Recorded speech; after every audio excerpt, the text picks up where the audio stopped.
500 years of exile had hardened humanity into something the galaxy no longer recognized. Admiral Kitra Voss stood on the bridge of the Vindication, Earth's first true warship, as it dropped out of slipspace at the edge of the Galactic Conclave's home system. The massive vessel, nearly 3 kilometers long and bristling with weapons that had never been tested against alien defenses, cast a long shadow against the star's light. "Alert status from the Conclave Defense Net?" she asked, her voice calm despite the historical weight of the moment. "Confusion, Admiral," replied Lieutenant Hoshi, monitoring communications. "They're broadcasting identification requests on frequencies unused for centuries. I don't think they recognize our ship classification." Voss nodded. They wouldn't. The Conclave hasn't bothered to check on Earth in over 300 years. They assumed the quarantine would keep us contained until we destroyed ourselves. The bridge crew maintained their discipline, but Voss could sense their collective tension. Every human aboard knew the stories how the Conclave had discovered fledgling human colonies 5 centuries ago and deemed humanity evolutionarily unsuitable for galactic society. The quarantine had been swift and absolute. A barrier of distorted space-time around Sol, impenetrable to the primitive ships of that era. "They're scrambling vessels now," reported Tactical Officer Beaky. 11 ships of various classes. Oldest design appears to be from our pre-exile archives, a Thandorian cruiser. Nothing that matches our capabilities. "Open a channel," Voss ordered. "All frequencies, all languages in the Conclave database." When the communication officer nodded, Voss straightened her uniform and spoke the words she had rehearsed since accepting this mission. "This is Admiral Kitra Voss of the Earth Alliance vessel Vindication. Your quarantine has failed. We request an immediate audience with the Galactic Conclave leadership."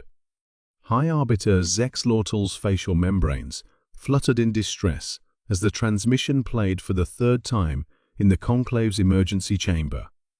"Impossible," muttered First Minister Goltik. "The humans couldn't have broken the quarantine. The calculations were absolute. They'd need at least another 1,000 years of development." "Clearly," Zexlortal replied dryly. "The calculations were wrong. On the display, the human warship dwarfed their defense vessels. Initial scans showed technology that shouldn't exist, not just slip drive capability, but energy readings that suggested weapon systems beyond current Conclave military standards." "What do they want?" asked another minister. "They want what anyone would want after being imprisoned unjustly," Zexlortal said. "Recognition, reparation, perhaps revenge." The Conclave hall fell silent as Admiral Voss strode in, flanked by 2 officers. The assembled representatives of 87 spacefaring species watched with a mixture of fear, curiosity, and in some cases, shame. The greatest fear was not what humanity would do if provoked, but what opportunities had been lost by failing to embrace them as allies. 500 years ago, Voss began without preamble. "You judged humanity unworthy of the stars. You locked us away, expecting us to stagnate or destroy ourselves. Instead, we turned inward. We unified. We evolved." She activated a small projector that displayed Earth's technological advancement timeline. "When you first encountered us, we were still burning fossil fuels and fighting over imaginary borders. Your quarantine forced us to solve our own problems, energy crises, climate change, resource scarcity, without external aid or expansion." Voss paced slowly, her gaze sweeping across the alien faces. "The Earth Alliance now spans our entire solar system. We've terraformed worlds you deemed uninhabitable. We've developed technologies your scientists claimed were theoretical impossibilities." Murmurs spread through the chamber as the display showed vast orbital habitats, thriving colonies on Mars and Europa, massive energy collectors around Jupiter. "We come not for revenge," Voss continued, her voice softening slightly, though many among us called for it. We come to inform you that humanity will take its place among the stars, not as supplicants asking permission, but as equals claiming our right."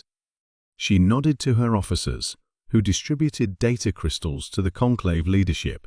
"These contain our terms for peaceful integration. They are non-negotiable, but they are fair. We ask for territory proportional to our population, trade agreements based on mutual benefit, and formal acknowledgement of the injustice done to our species." High Arbiter Zexlortal received his crystal with trembling appendages. "And if we refuse?" Voss didn't answer immediately. She didn't need to. The vindication hanging in orbit above was answer enough. "Humanity spent 5 centuries preparing for this moment," she said finally. "We built one warship because we hoped it would be sufficient to make our point. The rest of our fleet remains in Sol, awaiting my signal." She smiled then, a gesture that sent a shiver through the alien assembly. "We prefer to be welcomed as friends, but we will not be caged again." The exile was over. Humanity had arrived. The greatest fear was not what humanity would do, if provoked, but what opportunities had been lost by failing to embrace them as allies.